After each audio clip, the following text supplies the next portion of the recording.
Vamos para o último período. O pastor quer que eu acelere aqui a exposição de Agostinho para ter uns 10 minutinhos de perguntas. Então, eu vou apresentar o pensamento de Agostinho de forma um pouquinho acelerada para que nós tenhamos esse tempinho de interação no final. Que amanhã não tem aula, hoje é a última aula. E aí só sabe-se lá quando. Ok. Então Agostinho, eu estava falando para vocês da capacidade retórica dele, como escritor também, a sua espiritualidade, a beleza da sua linguagem, né? Tudo isso é muito bonito notar em Agostinho. Também a sua ortodoxia. Você vai encontrar em Agostinho erros teológicos, né? Especialmente no campo do batismo. Ele tem algumas noções assim que a gente estranha, soa desconfortável para os nossos ouvidos evangélicos, as noções que ele deixa aflorar sobre batismo, né? Mas em outros aspectos, na maior parte da sua teologia, ele é evangélico, seria anacrônico falar ele é evangélico, né? Mas ele é bem bíblico, e uma fonte rica e inesgotável de ensino teológico. Agostinho se converteu com 32 anos, 33 anos mais ou menos, em Milão. Ele foi maniqueu. Maniqueu é uma seita gnóstica, nós vamos ver aqui. E ele, antes de se converter, ele tinha uma concubina. Agostinho ele é conhecido entre os pais da igreja por sua vida de promiscuidade, mas parece que existe um certo exagero popular acerca da promiscuidade de Agostinho antes da sua conversão. Ele fala que quando chegou em Cartago, quando era jovem, ele se viu diante de vários convites lascivos, tudo mais. Ele fala que ele ainda sonhava com dançarinas que ele tinha visto em Roma, tudo mais. Então ele frequentou lugares realmente ruins, mas Agostinho, na verdade, não foi o homem devasso que pintam muitas vezes aquela figura mergulhada absolutamente na prostituição e no lixo. Isso não é verdade, essa visão não é verdadeira. Agostinho se envolveu sim, teve uma vida marcada por alguns excessos, mas ele teve uma mulher, não era esposa dele, era uma concubina dele. E ele viveu com ela muitos anos e foi fiel a ela durante todo esse tempo. Os dois viveram como marido e mulher, mas sem se casarem. A mãe de Agostinho, Mônica, arrumou um casamento para ele com uma menina de 11 anos. Isso era comum na época. E estava aguardando o momento, a idade núbia, a idade da menina se casar para consumar o casamento dela com Agostinho. Então, por causa disso, essa concubina foi expulsa, teve que ir embora. Estava em Milão e teve que ir embora para voltar para a África. E foi um momento muito triste para a vida de Agostinho, porque Agostinho gostava muito dessa moça, ele era apaixonado por ela. E quando ela foi embora e deixou com ele o filho, Adeodato, era o filho do casal, e ela foi para o norte da África. Agostinho fala apenas que ficou com o coração sangrando e não volta a falar dela mais. Certamente ele a reencontrou no norte da África, porque depois ele voltou para o norte da África e toda a sua vida de bispo ele gastou lá, viajando ali, vivendo ali, trabalhando ali.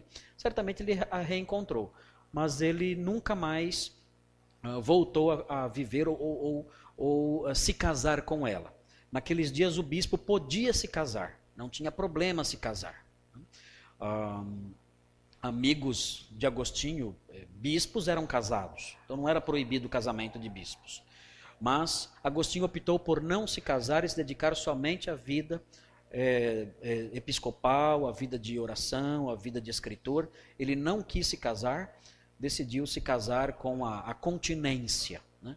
E não voltou para essa mulher. Mas ele sempre gostou dela, sempre. Quando ele morreu, ele disse, as últimas palavras dele foram 3 nomes. Foi Mônica, a mãe dele, Adeodato, o filho dele, e o nome dessa mulher que ninguém sabe quem é essa mulher, o nome dessa mulher. O meu telefone está tocando? Não, não é. Atenderam? Atenderam. Alô? Ok, e ninguém sabe o nome dessa mulher porque os biógrafos de Agostinho que estavam com ele ali, junto dele no leito de morte, não registraram o nome dela. Por uma questão de preservá-lo, como aquela ideia de pudor e tudo mais da época, então não colocaram o nome dela. Então nós não sabemos o nome dela. É um personagem marcante na vida de Agostinho, mas ninguém sabe o nome dela, ninguém sabe. Recentemente saiu um livro alguns anos saiu um livro de um escritor dinamarquês chamado Jostein Gaarder. E ele escreveu um livro na forma de uma carta dizendo que o nome dela, dessa mulher, era Flora Emília. Flora Emília.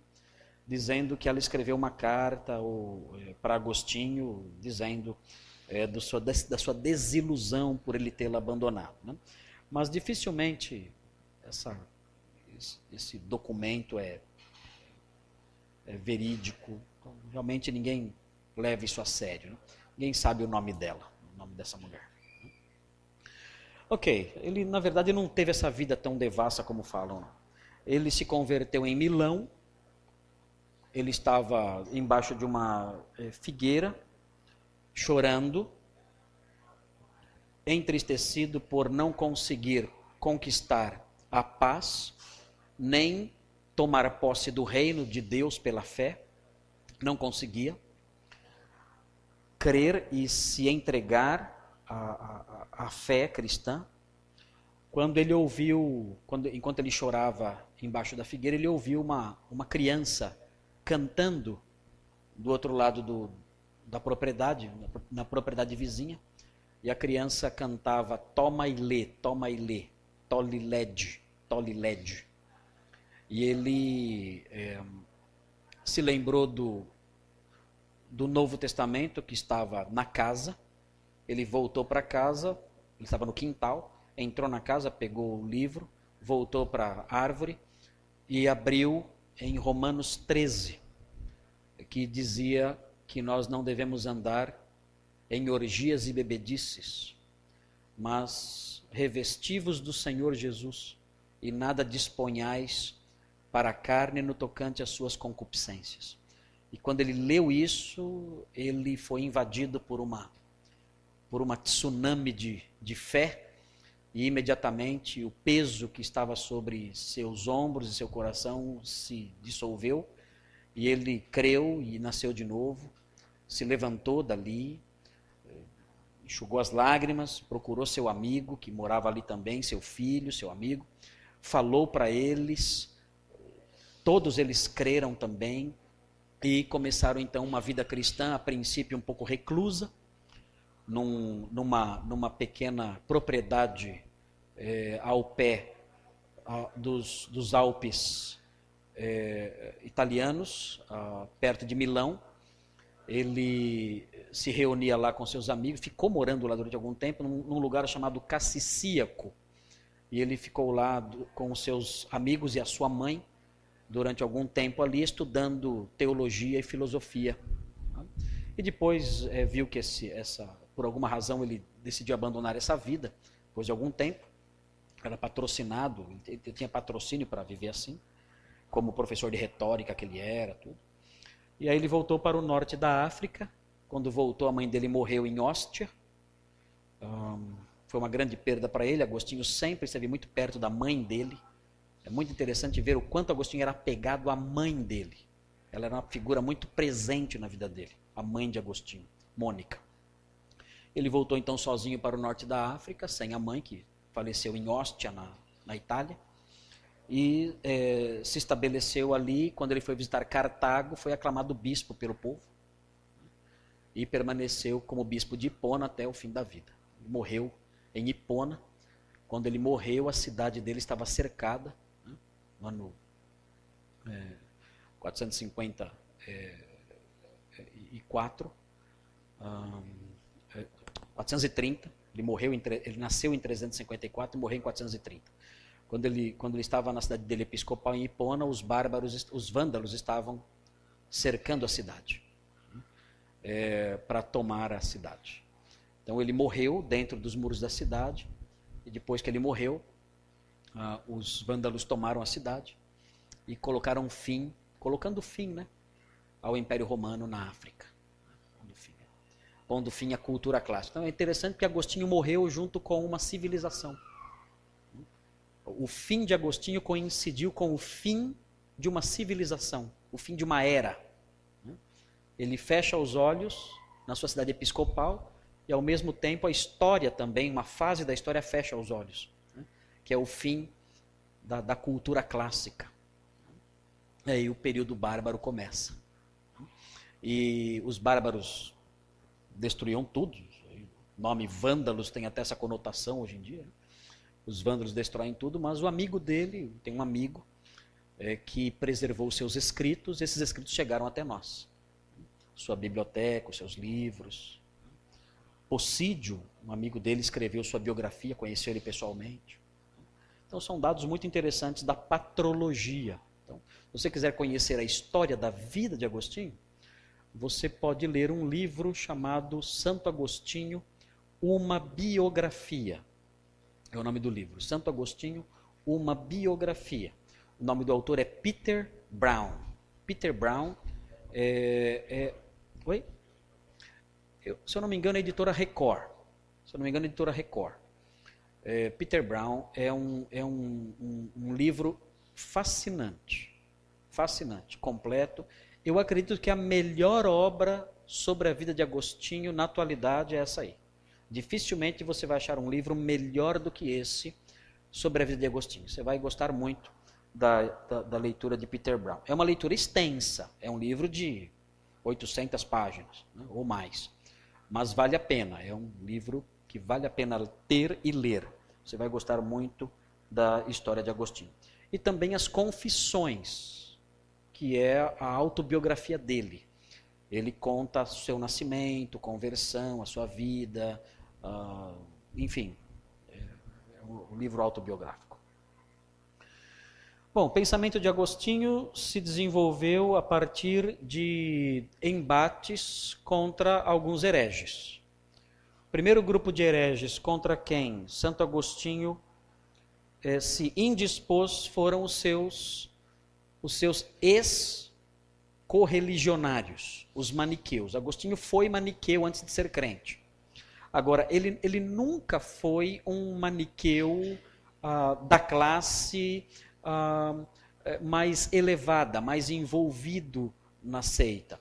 Porque o maniqueísmo tinha duas classes, os ouvintes e aqueles que eram realmente iniciados na seita. Os ouvintes eram como era o caso de Agostinho. Agostinho ele só ia lá e ouvia, e via e participava. Já as pessoas iniciadas na seita mesmo, eram pessoas com uma condição física até deplorável, porque eram pessoas que não comiam, eram pessoas que negavam tudo quanto é tipo de prazer para o corpo. Você via um maniqueu andando na rua, dava até dó. O cara era esquálido, amarelo, doente, fraco, pele e osso, porque ele entendia que tinha que judiar da própria carne, porque entendia que o corpo é mau. Veja aí, os maniqueus eram seguidores de Mani. Mani era persa. Mani falava que ele era o Espírito Santo. Aí você vê onde vai parar um cara que fala uma coisa dessa, onde é que vai dar. Você fala, esses caras tudo louco no passado. Não. Em São Paulo tem uma igreja que fala que uma das ex-membros da igreja é o Espírito Santo. Lá em São Paulo, no Tatuapé, tem uma seita chamada Igreja Apostólica. Essa seita fala que uma senhora chamada Rosa, é o Espírito Santo. E ela já morreu. Né? E ficou sendo chamada a igreja da Vó Rosa. Né? Então a Vó Rosa é o Espírito Santo. E eles cantam hinos à Vó Rosa e tudo mais. Né? Então isso hoje em dia, hoje isso acontece. Naquela época também, tinha louco naquela época também, e Mani, ele dizia que ele era o Espírito Santo. E foi condenado e morto no século III, na Pérsia mesmo. Ele foi morto, ele foi pregado na porta da cidade e esfolado. O que é esfolar? Arrancar o couro da pessoa. Então, você arranca o couro da pessoa, a pessoa fica sem couro. Né? E grudaram na porta lá, prenderam na porta da cidade lá, e ficou lá agonizando até morrer. Então, foi proponente de uma doutrina dualista. O que é dualismo? O bem versus o mal. O bem é espiritual, o mal é a matéria. Isso aí é gnosticismo puro. Então o maniqueísmo é uma forma de gnosticismo. É uma das diversas formas de gnosticismo. Então, fortes contornos gnósticos. Agostinho não conheceu Mani. Mani viveu bem antes dele. Mas Agostinho ele se sentiu sentiu simpatia por essa seita, porque achava que essa seita dava uma resposta mais inteligente para o problema do mal. O problema do mal sempre incomodou Agostinho. Porque o mal existe. Como incomoda muita gente? Porque o mal existe. Porque existe o mal no universo. De onde o mal veio? Então os maniqueus diziam, o mal veio da existência de duas forças, de dois deuses. Né? O bem e o Deus do bem e o Deus do mal. Então eles vivem em constante conflito, é daí que surge o mal. Né? Agostinho não aceitava as respostas cristãs, achava que eram respostas sem muita inteligência. Foi Ambrósio de Milão que mostrou para Agostinho o quanto o cristianismo era plausível. Então, Agostinho se converteu também graças à influência de Ambrósio de Milão. Agostinho estava em Milão para dar aulas de retórica, a mãe dele foi atrás dele, ele tentou escapar da mãe, mas a mãe foi atrás. Tem muita mãe assim, né? Que não larga o filho tem 40 anos de idade, a mãe está correndo atrás dele. Né? E é o caso de Agostinho, também foi assim. Ele foi para Milão, a mãe foi atrás dele, e lá a mãe pedia oração para Ambrósio, para que o filho se convertesse, e Ambrósio se aproximou de Agostinho, ficaram amigos, e Agostinho se converteu depois e Ambrósio batizou. Agostinho, nesse livro Da Natureza do Bem, usando a filosofia neoplatônica, respondeu que o mal não tem substância, sendo antes a perversão do bem ou a sua ausência, a privatio boni. Agostinho entrou em debate contra os maniqueus. E Agostinho ofereceu uma resposta para o problema do mal que deixou os maniqueus sem o que falar. Porque, note bem, os maniqueus, eles reinavam absolutos no norte da África, sem medo de ninguém.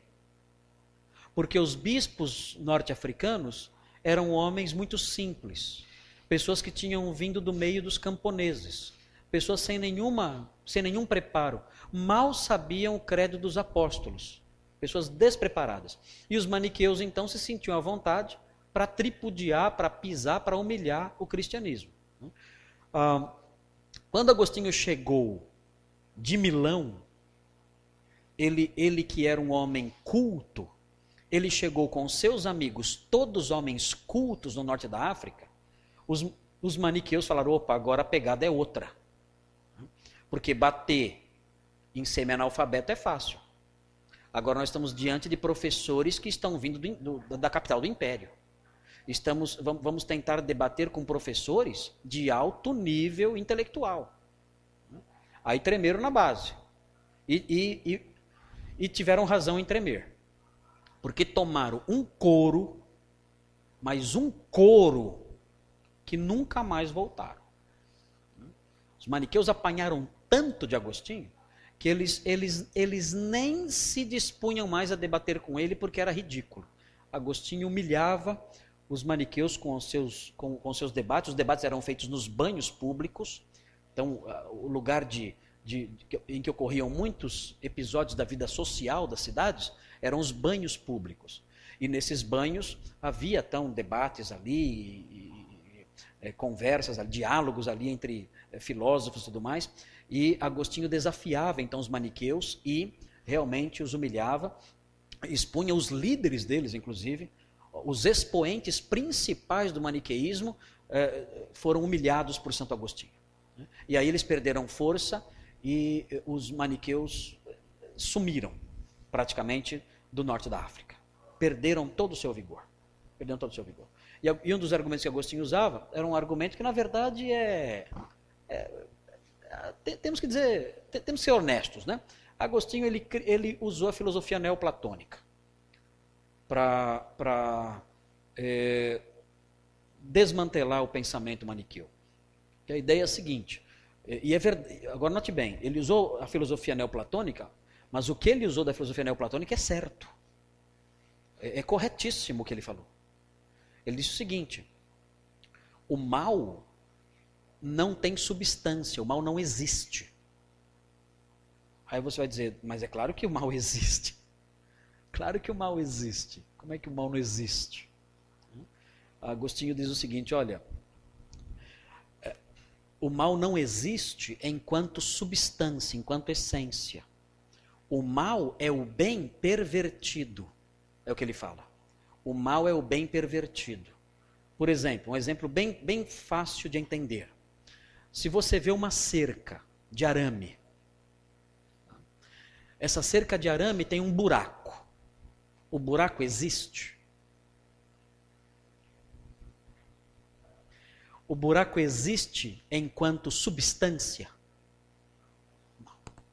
O mal é isso. O mal existe porque o bem existe. O buraco é a perversão da cerca. O buraco por si só não existe. O buraco é a cerca pervertida. Sem a cerca, não tem buraco. Ok?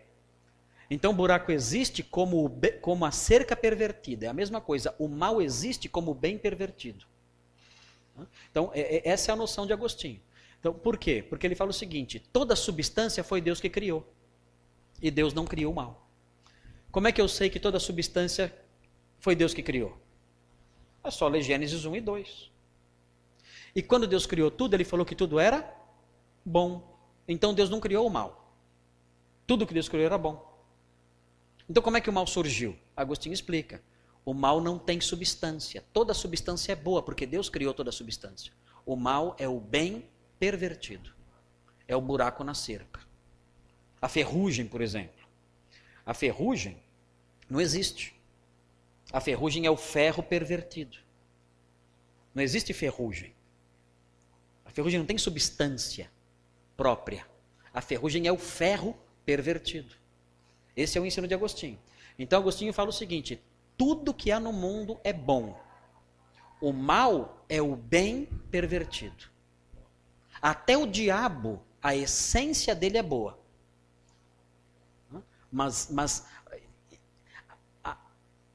a liberdade até do diabo é boa. Mas o mal existe na perversão dessa liberdade. O que é o pecado? Como é que o pecado passou a existir? O pecado é a liberdade pervertida. É o uso da liberdade para o mal. A liberdade é boa ou má? Boa. Mas se eu perverto essa liberdade, surge o mal. Então Agostinho explicou isso. E isso entrou para o cristianismo. Entrou totalmente. Hoje em dia, nas aulas, nos seminários, como este aqui, nas aulas de sistemática, você vai aprender. Deus não criou o mal. Você vai aprender isso. Deus não criou o mal. Como é que o mal surgiu? O mal é o bem pervertido. É o que você vai aprender em sistemática. Só esperar um pouquinho que vocês vão aprender isso aí em sistemática. O mal é o bem pervertido. O mal não tem substância. É por isso que tem a questão do livre-arbítrio, que esbarra nisso. O homem no Éden, ele tinha o livre-arbítrio. O que aconteceu? Esse arbítrio que era livre se corrompeu. Ele usou mal o livre-arbítrio.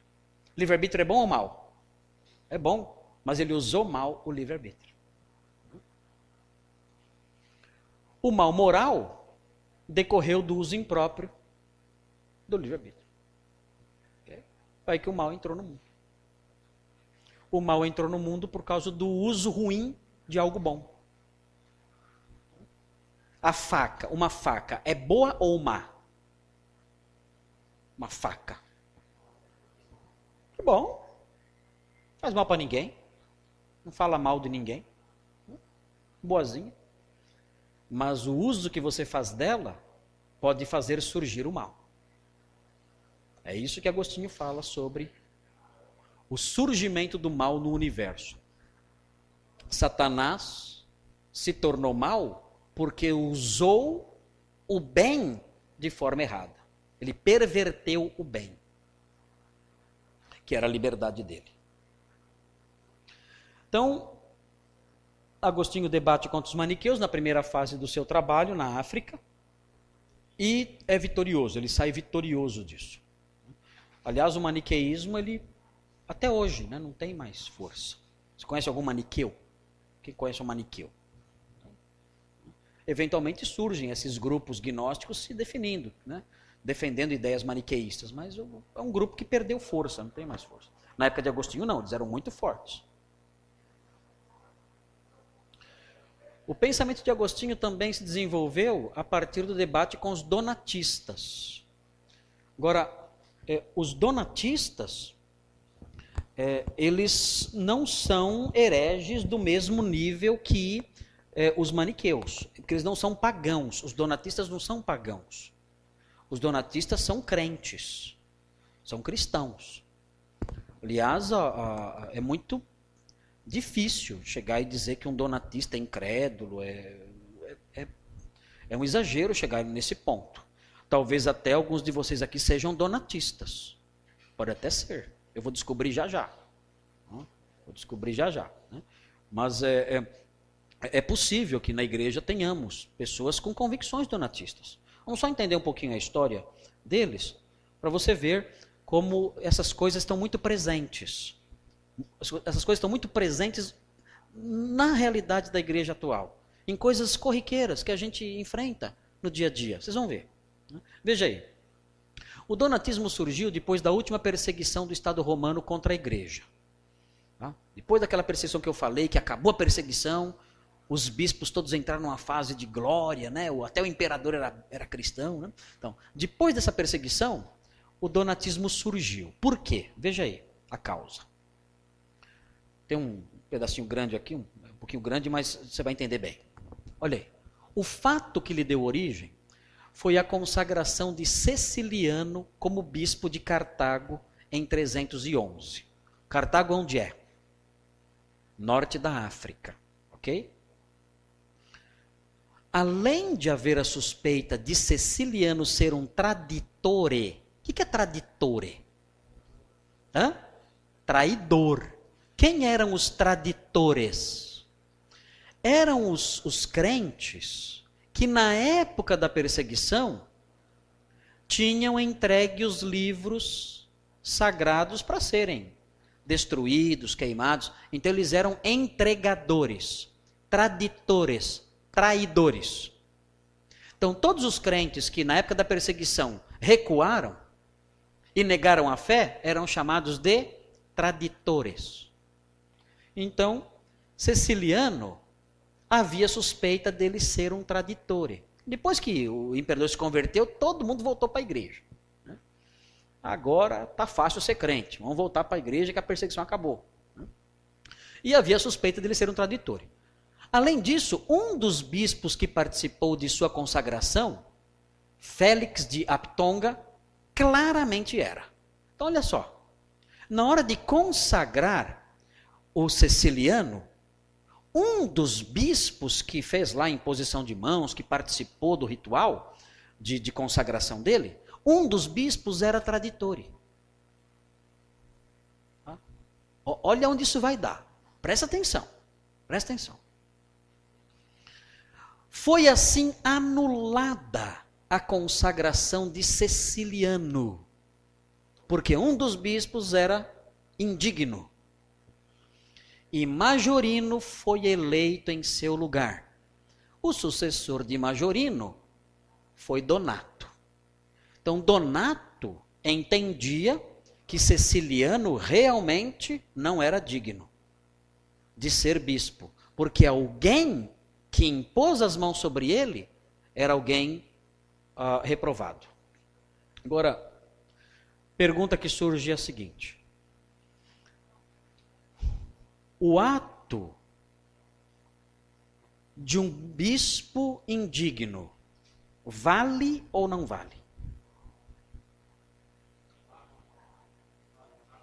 Vale ou não vale? O bispo que batiza você e está em pecado. Ele batizou você e você descobre depois que ele estava em adultério. Ele te batizou. Ele te casou. Ele casou você e ele estava em adultério. Vale ou não vale o ato dele? Para Donato, valia ou não valia? Para Donato não valia. Então o que o donatismo ensina? Que para que o ato de um bispo tenha valor, ele tem que ter dignidade. Se ele não tiver dignidade, o ato dele não vale nada. Então, se eu realizo um casamento e a minha vida está marcada aí por pecado, alguma coisa, aquele meu ato não valeu. Aquele casal não está casado. Se eu batizei, não está batizado. Não tem validade a realização do ato se o bispo está em pecado. Pensou? Não sei se vocês já lidaram com essa questão, mas eu sou pastor já há um bom tempo. Apesar de ser bem jovem ainda. Mas vira e mexe, chega gente para mim e fala assim para mim: pastor, eu estou preocupado. Porque eu me casei, sou casado há muito tempo. E a gente tem passado alguns problemas. E eu estou com uma dúvida aqui comigo. Por que a gente passa tantos problemas no nosso casamento? Eu acho que sei o que é. Quando nós nos casamos, passou um tempinho, descobriram que o pastor que casou a gente estava aprontando coisa errada. Então eu acho que o meu casamento não valeu. Acho que o meu casamento não tem a bênção de Deus. Quando essa pessoa fala isso, o que ela é? Ela é donatista.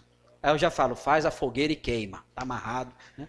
Pode queimar, que é herege. Eu nem respondo a pergunta, eu falo: pode queimar, que não tem mais jeito. Né? Okay. Então, note que essas questões que são questões corriqueiras, diárias, que o pastor tem que lidar com elas sempre, são questões que a história da igreja responde para nós. Por isso a história eclesiástica é tão importante. Quando alguém diz isso para mim, tenho certeza que já fizeram isso com o pastor Cleiton, ou com você que é pastor e está aqui, eu tenho certeza que questões como essa já apareceram. Quando alguém diz isso para você, você imediatamente se vê diante de um problema teológico que tem 1500 anos. E que já foi elaborado, que já foi pensado, que já foi respondido. Né? E nos ajuda a responder também e ajudar, né? A pessoa que precisa. Muito bem, esse é o donatismo então. Então o donatismo ensinava que a validade do sacramento dependia da santidade do bispo. E ensinava também o perfeccionismo cristão. Ensinava também que a igreja é só de crentes, só. O que vocês acham disso? A igreja é só de crentes.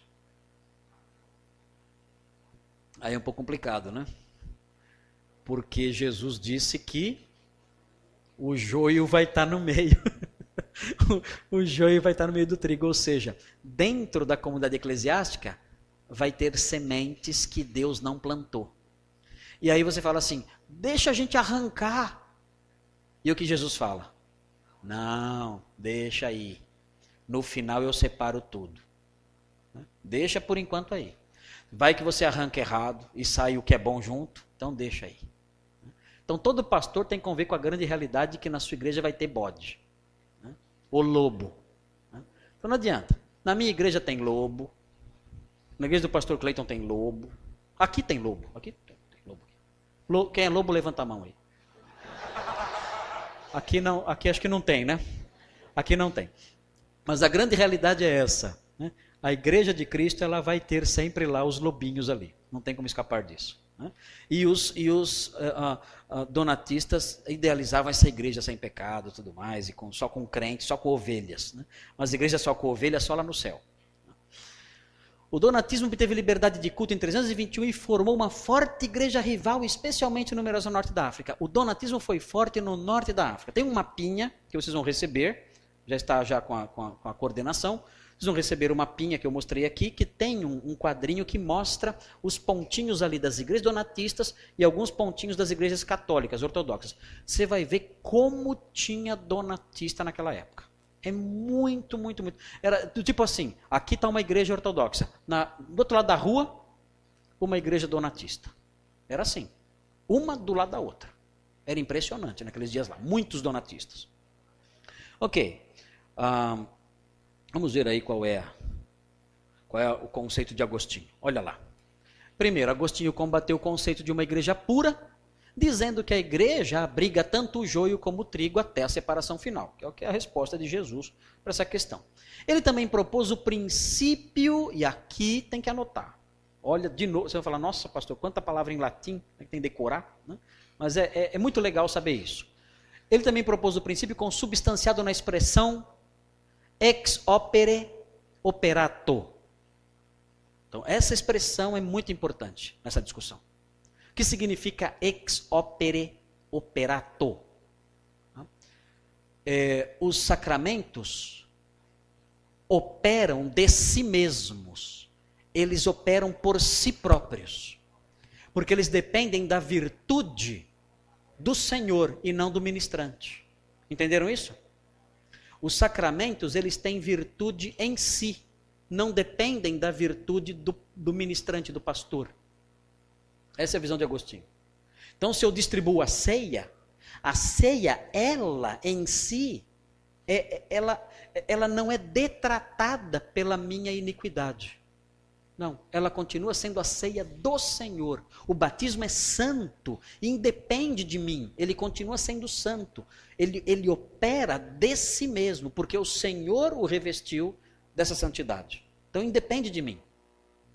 Então, os sacramentos operam por si mesmos, independentemente da condição moral do ministrante. Okay? Então, essa resposta é muito boa, que nos dá segurança também. Não é verdade? Nos dá segurança. Já pensou? Vai que você descobre que o casamento do seu tataravô não valeu. E aí? Como é que você vai fazer? Já morreu os dois, já. Vai fazer o quê? Só você fizer que nem o G12 faz uma regressão, né? E abençoa lá, quebra a maldição, esse monte de besteirada que estão falando por aí. Né? Só se fizer isso. É a única solução. Então não tem sentido isso, não tem lógica isso. Né? Então, essa resposta de Agostinho foi muito sábia e uma resposta teológica madura que resolveu o problema. Olha só que legal isso aqui. O que eu gosto de Agostinho são eu gosto muito da criatividade dele. Olha o que ele fala. A santidade e poder dos sacramentos, aí vem. Essa palavra sacramento, eu sei que a gente estranha um pouco, tá? Mas a gente se refere aqui aos atos do bispo, batismo, ceia, casamento, essas coisas que são próprias da ministração episcopal. A santidade e poder dos sacramentos baseiam-se na santidade de Cristo, ok? Que não pode ser corrompida por bispos impuros. Agora, olha que legal o que ele fala agora. Assim como a luz do sol não é corrompida ao brilhar através de um esgoto. Olha que legal isso aí. A luz do sol brilha no esgoto. Não brilha? Brilha. E a luz do sol fica corrompida? Quando brilha no esgoto? Não. Mas brilha. É muito interessante como esse cara é criativo, né? A gente, como é que eu nunca pensei nisso? Realmente, o fato do esgoto ser sujo não contamina a luz do sol. É muito legal, é legal isso para os pastores, né? Os pastores, quando vão pregar, né? Senhor, eu tenho tantas impurezas, né? Mas faz a luz da sua graça brilhar, mesmo nessa água suja que está aqui, né? Faz acontecer. O sol faz isso, o Senhor que é Criador do sol, né? Por que não faz isso mais uma vez? Hoje à noite no culto, né, enquanto eu for pregar. Né? Então, Agostinho ele fornece essas figuras tão ricas para nós. Né? Muito, muito lindo isso. Ok, já viu que eu sou devoto de Santo Agostinho. Né? Devoto. Ok. Muito bem. Então esse é o donatismo. E por último aqui, para dar tempo da gente ter um diálogo, um bate-papo, a última controvérsia de Agostinho, que foi até a sua velhice, é contra o pelagianismo. Agostinho, ele já no final da vida, ele já estava já bem cansado já, e ele ainda envolvido em controvérsias.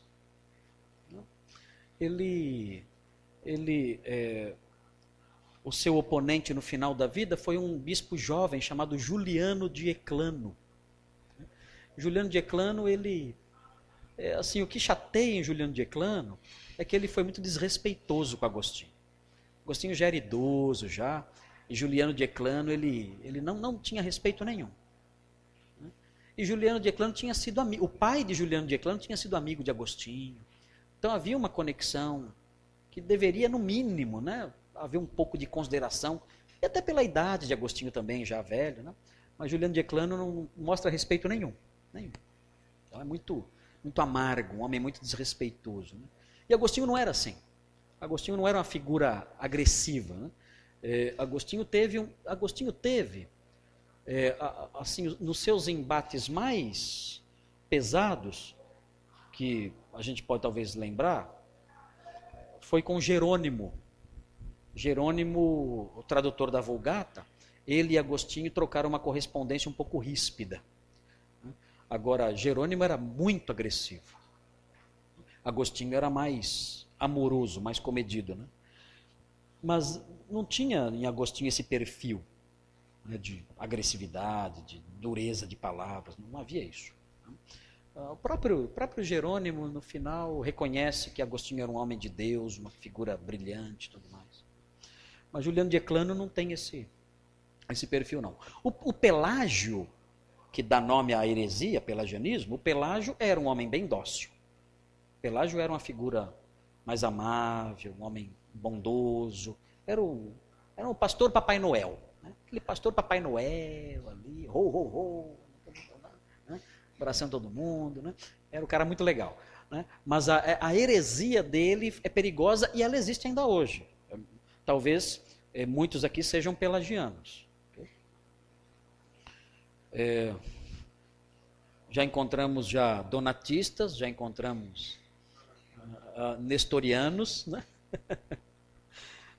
Talvez tenha talvez alguns monofisitas aí também. Agora vamos ver se tem algum pelagiano aqui. Pelágio foi um monge britânico contemporâneo de Agostinho. E olha aqui, ele acreditava no pecado, ou melhor, ele acreditava que a crença no pecado original, ou na natureza pecaminosa, desestimulava a luta pela santidade. O problema é mais ou menos o seguinte: se o homem tem uma natureza pecaminosa, que o impulsiona para o pecado, se a sua vontade está corrompida, se o seu intelecto está corrompido, se as suas emoções estão corrompidas, então ele não pode ser responsabilizado pelo pecado. Não pode. Porque existe uma força nele que o impulsiona nessa direção. A pergunta é, eu posso viver sem pecar? Posso ou não? Não. Eu consigo viver sem pecar? Consigo? Não. Então, essa resposta que vocês estão dando significa que vocês não são pelagianistas. Porque o Pelágio diria o seguinte: pode sim, é só querer. Porque Deus nunca exigiria de nós o que nós não podemos fazer. Entenderam? Se Deus diz, sede santos, é porque eu posso viver sem pecar. Deus nunca daria uma ordem que eu não pudesse obedecer. Seria o mesmo que eu chegar e falar assim, ó, tem um piano aqui. Mas como isso aqui é um piano. Eu chego para uma criança de 5 anos e falo assim, pega esse piano e leva lá no andar de cima. Essa ordem é uma ordem bondosa? Se você não levar esse piano lá no andar de cima, você será punida. O que vocês acham de um pai que fala isso? Para uma criança de 6 anos. Pega esse piano e leva no andar de cima. Se você não levar, você será punido. Que tipo de pai é esse? É um pai louco. É um pai cruel. É um pai que está exigindo da criança uma coisa que ela não pode fazer. Então Pelágio fala a mesma coisa. Se Deus ordena algo para nós e nós não podemos, então Deus é cruel e injusto. Então esse negócio de natureza pecaminosa, Pelágio fala, isso não existe. Não existe natureza pecaminosa.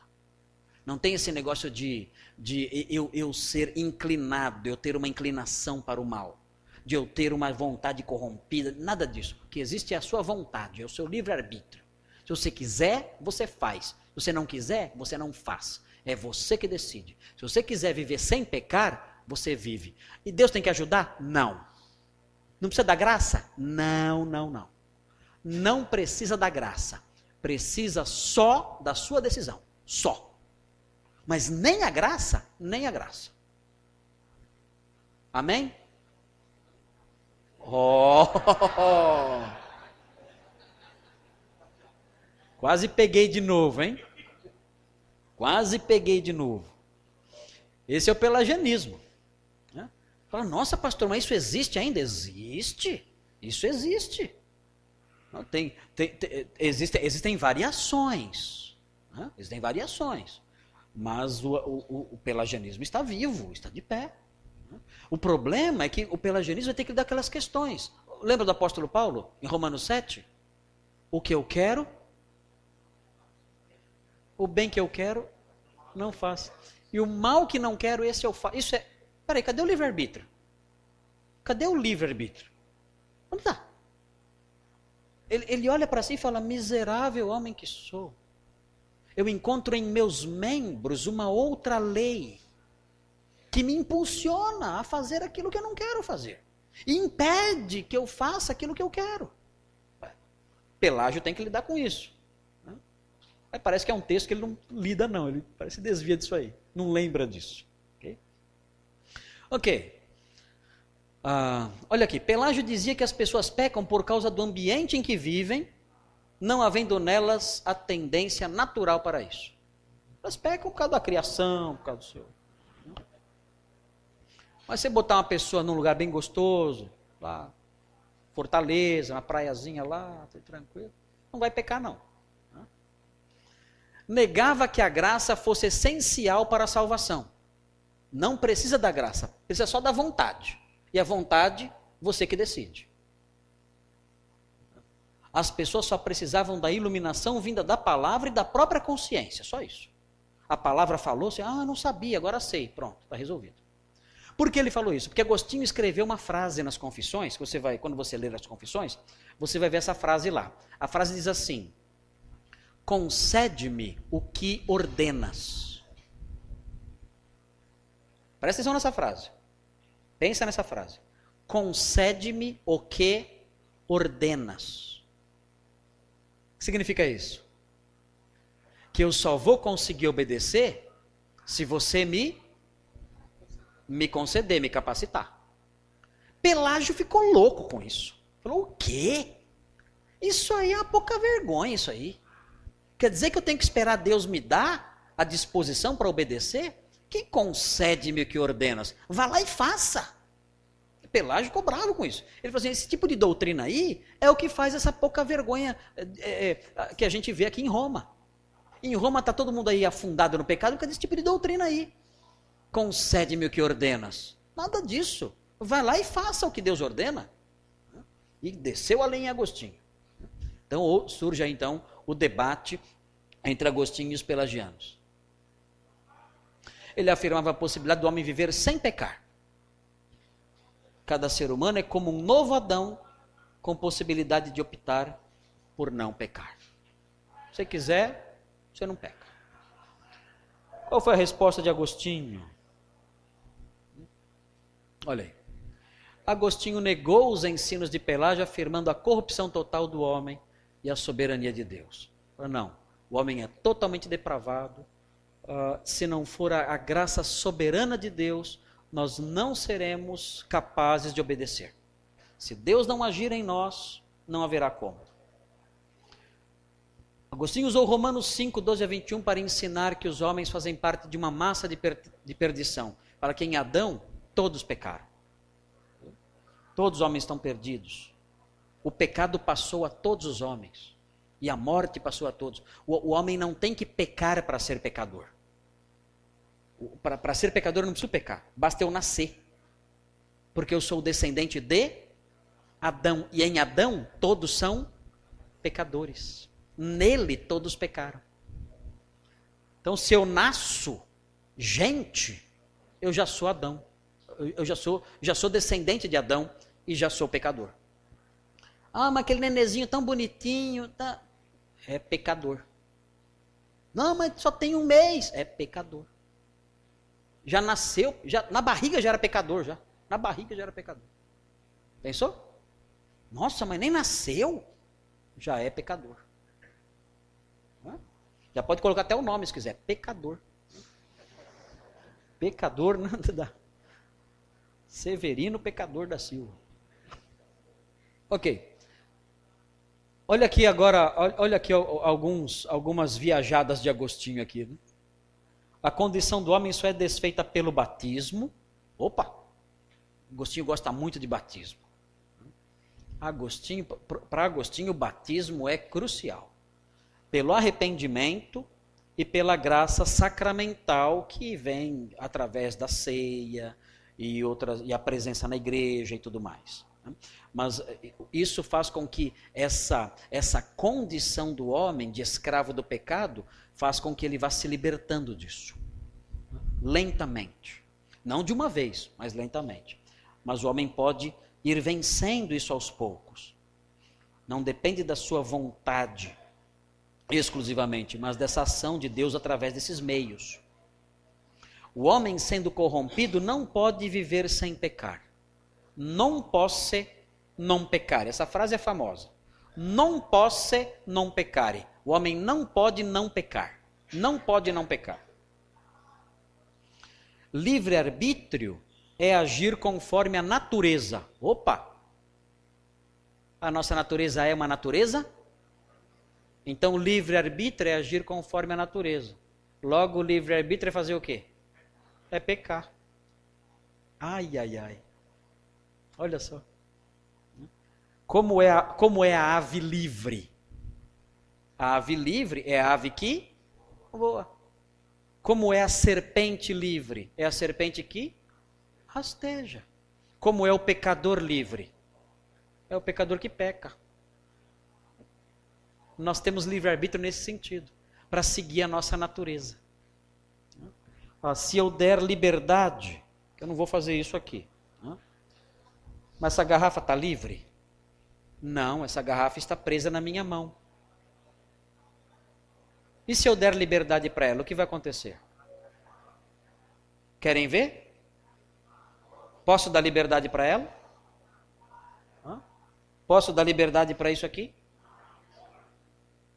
Se eu der liberdade para isso aqui, o que vai acontecer? Vou dar liberdade. Essa taça não está livre. Se eu der liberdade para ela será livre para cair. Assim é o livre-arbítrio do homem. Ele é livre para cair. Foi o que Agostinho disse. Ok. A vida cristã é impossível sem a graça capacitadora. Concede-me o que ordenas. Senhor, o Senhor ordena que eu seja santo, concede-me santidade. O Senhor ordena que eu seja manso, concede-me a mansidão. O Senhor ordena que eu seja puro, concede-me a pureza. É também a graça que concede a fé. Pela graça sois salvos mediante a... E isso não vem, é dom de Deus. É a graça que concede a fé. Esse dom Deus dá a quem? É aí que entra Agostinho na predestinação, que vai influenciar os reformadores no século XVI. Todos os reformadores abraçaram Agostinho aqui. Esse é o link entre Agostinho e os reformadores. Isso aqui foi esquecido praticamente na Idade Média. Na Idade Média isso aqui foi deixado de lado. Alguns personagens da Idade Média defendem isso aqui. Mas essa doutrina aflora com mais vigor na Reforma Protestante. Todos os reformadores creram nisso. Esse dom Deus dá a quem predestina. O homem de si mesmo seria incapaz de crer. Tem mais aqui um detalhezinho aqui? Não. Ok. É isso aí. E aí então, através dessas controvérsias todas, então Agostinho formou a sua teologia. No debate com o maniqueísmo, ele formou o seu conceito de Deus e da origem do mal. No debate com o donatismo, ele formou a sua eclesiologia. E no debate com o pelagianismo, ele formou a sua soteriologia e ficou conhecido como teólogo da graça de Deus. É isto. Só uma colherinha de Santo Agostinho. Tem muito que aprender de Santo Agostinho. Muita coisa. Mas quero abrir agora, então, nesses minutos finais, quero abrir para perguntas. O pastor tem aí as perguntas? Tá. Então, vamos ver se sabemos lidar com essas perguntas aí.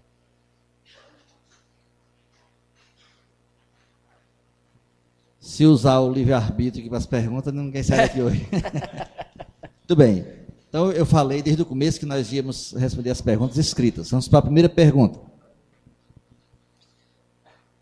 Até hoje existem os homens crentes que não gostam de igrejas institucionalizadas, inclusive pastores eloquentes. Como proceder com eles? Devemos honrá-los? Ao honrar as pessoas, nós devemos honrar todos, né? Devemos respeitar as pessoas sempre. Nós não precisamos atacar as pessoas, sermos inimigos delas. Mas assim, não devemos concordar com isso, com essa visão da igreja. Porque a igreja, ela é, a igreja do Novo Testamento, ela é uma igreja institucionalizada sim. Geralmente, as pessoas que ensinam que a igreja não é institucionalizada, eles se apegam somente a Atos 2, 3 e 4. Mas quem disse que a igreja ficou nisso? Quando chega em Atos 6, a igreja já é diferente da igreja de Atos 2, 3 e 4. A igreja tem um grupo de diáconos. Quando chega em Atos 13, a igreja tem pastores. E a coisa vai caminhando assim. A igreja vai mudando. Quando você chega em Apocalipse, você tem uma igreja que tem conselho de diáconos, conselho de presbíteros. Você tem uma igreja que tem um grupo de mulheres que eram mulheres viúvas que recebiam ajuda financeira. Você tem normas de funcionamento do culto em 1 Timóteo, 2 Timóteo. Você tem normas de funcionamento da igreja em 1 Coríntios, 2 Coríntios. Você tem a figura de um bispo que centraliza a autoridade, no caso das igrejas do Apocalipse. Então você tem uma igreja no Novo Testamento, no final do Novo Testamento, totalmente institucionalizada. Essa ideia de que a igreja do Novo Testamento reunia para comer só e bater papo, isso aí foi um período muito curto. Com o passar do tempo, ela se institucionalizou. Então, o problema desses pastores é que eles focalizam as suas lentes apenas no comecinho de Atos. Mas aquilo é a igreja em formação. A igreja neotestamentária não encerrou ali. Aquilo é o comecinho dela, é a semente dela. Para você ver como era a igreja do Novo Testamento, você tem que ler todo o Novo Testamento e ver o quanto ela amadureceu como instituição. Então, os pastores que dizem isso, eles devem ser corrigidos. A igreja é institucionalizada sim e já no Novo Testamento. Não tem esse negócio de ficar em casa tomando chazinho, não. Isso é coisa de quem não quer compromisso. No site da Escola Charles Spurgeon tem um texto chamado Os Desigrejados, do Augusto Nicodemos. Muito bom a respeito disso. As perguntas aqui contemplam as outras palestras. Então, nem todas as perguntas têm a ver com a palestra de hoje, mas com a aula de hoje, mas tem a ver com outras aulas. Podemos, junto com a Bíblia e sua sã doutrina, fazer uso de conselhos e práticas da psicologia no que diz respeito à autoajuda? O problema é que essa pergunta ela é muito ampla, né? Então, não sei do que a pessoa está falando. Assim, eu sou um pouco desconfiado com a psicologia. Por quê? Por causa do conceito que eu tenho da bibliologia, da suficiência das escrituras. Então eu creio que a Bíblia é suficiente para solucionar não só os problemas sociais, não só os problemas interpessoais, mas também os problemas do íntimo da pessoa. Quando o Salmo 19 fala que a palavra do Senhor restaura a alma. O que significa isso? O que é a alma? É a psique da pessoa. Ela restaura a alma. Então eu creio nisso aí. Então eu acho que a psicologia, como eu disse aqui um outro dia, eu acho que ela é útil para detectar o problema. Então não acho certo o crente desprezar o psicólogo cristão, por exemplo, ou a psicologia séria. Tem muita psicologia que é bandalheira, mas isso qualquer profissão tem. Qualquer profissão tem. Até pasteleiro tem pasteleiro enganador. Né? Mas isso não significa que todo pasteleiro é enganador. Né? A psicologia tem seus profissionais sérios, de qualidade, estudiosos, né? Que querem realmente ajudar, que querem ser bons profissionais, bons médicos. Então eu creio que nós podemos aproveitar a psicologia para detectar os problemas, mas as soluções desses problemas é a palavra de Deus que vai dar. Então, o crente ele tem que ter um pastor junto com ele. E um pastor que conhece a Bíblia para ajudá-lo. Precisa disso, crente. Todo crente precisa disso. Quando os pais da igreja fixaram o cânon, é possível que algum livro inspirado tenha ficado de fora? Ok. Olha, é muito difícil acontecer pelo seguinte. Os livros que foram arrolados como pertencentes ao cânon eram todos livros escritos por apóstolos ou profetas do século I. E outras opções que poderiam existir não eram de autoria apostólica. As opções que havia e que gerou um certo debate eram o pastor de Hermas. O pastor de Hermas foi debatido se ele entraria no cânon ou não. Mas o pastor de Hermas é do século II. E sendo do século II, ele não é de autoria apostólica. Então foi muito fácil descartá-lo. Ele ficou descartado como livro canônico, mas não ficou descartado como um livro querido, devocional. E as pessoas então liam, mas não como um livro canônico. As outras opções que há na época são todas opções ou dos pais apostólicos, que a gente estudou aqui no primeiro dia, e essas opções elas são todas do século II, talvez com exceção da epístola de Clemente, talvez a epístola de Clemente no finalzinho do século I, mas que não arroga para si canonicidade, e os escritos dos gnósticos, que foram rejeitados por todos. Eu acho muito difícil isso ter acontecido, porque não há campo de opções. Você não tem assim um vasto número de livros no século produzidos possivelmente no século I para dizer um ficou de fora. Não tem.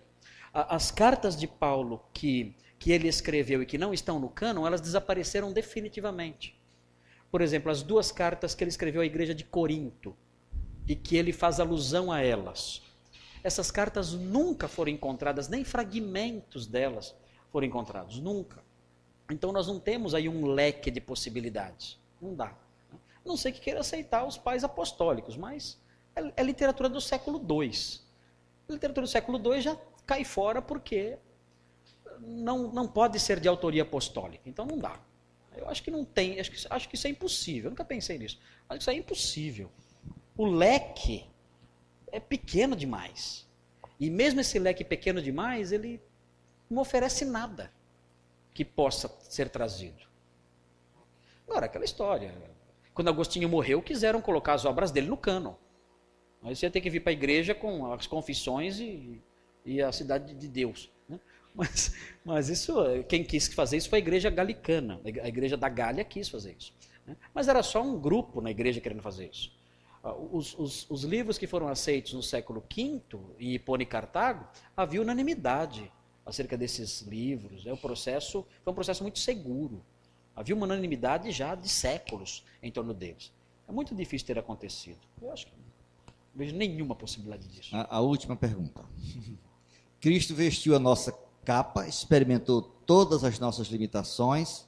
Então, como explicar o fato de que ele não tenha experimentado o nosso pecado? Ele não ter pecado? Se ele experimentou tudo, todas as nossas limitações, por que ele não experimentou? O que explica o fato de ele não ter experimentado o nosso pecado? É porque o nosso pecado ele não compõe a natureza humana. Então, é possível ser humano. Para que alguém seja humano, não precisa ter pecado. O pecado não faz parte da natureza humana. Adão era humano antes de pecar? Era humano. Adão era humano antes de pecar. Eu não preciso ter uma natureza pecaminosa ou a prática do pecado para completar a minha natureza humana. Ela já existe, com pecado ou não. Então Cristo pôde ser homem sem ter pecado, porque o pecado não é um componente da natureza humana. O pecado é um acessório. É algo que foi acoplado. Você imagina, por exemplo, um automóvel. O que ele tem que ter para ser automóvel? Ele tem que ter rodas, tem que ter direção, tem que ter motor. Se ele tiver um bagageiro, isso torna ele mais automóvel ou menos automóvel? Não. O bagageiro é um acessório. Se eu tirar o bagageiro dele, ele deixa de ser automóvel? Não, porque o bagageiro não é essencial. O bagageiro não faz parte da essência do automóvel. O pecado é o bagageiro.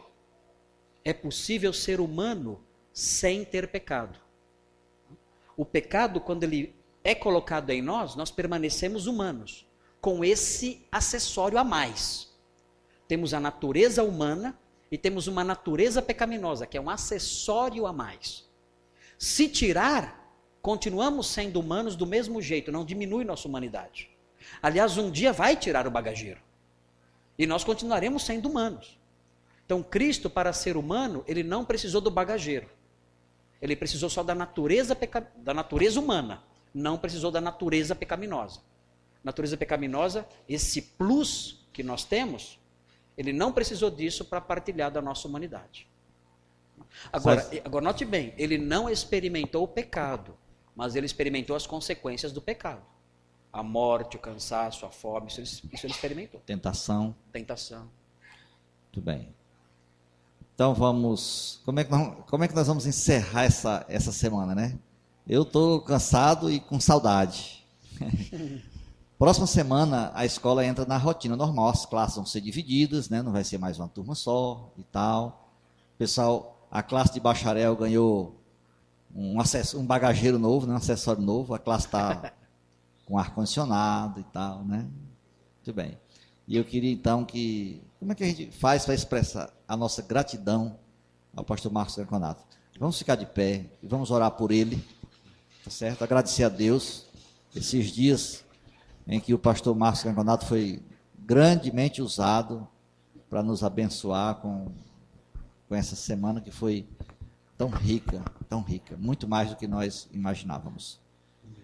Senhor, nosso Deus, nosso Pai, nós estamos aqui hoje à noite mais uma vez e agora estamos encerrando esta semana que o Senhor nos deu.